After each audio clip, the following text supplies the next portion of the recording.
Bawal kang umangat, may hihila sa'yo pababa. Ang crab mentality ay isang phenomenon. Halimbawa, sa isang balde na walang takip, may 10 crab. Pag umakyat ang isa, hihilain ito ng mga kasama niya.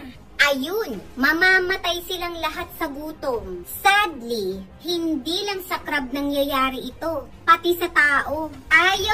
Ayaw nila na makikita ka na matagumpay o umaangat sa buhay. If hindi ako magiging successful, hindi ka rin. Pag hindi ako masaya, bawal ka ring maging masaya. Pag matagumpay na tayo, mapapansin nyo, naglalapitan ang mga crab sa buhay natin. Umaangat ka na sa buhay ha? Hilain na kita para patas lang tayo. Ang panalo mo reminds them na loser sila.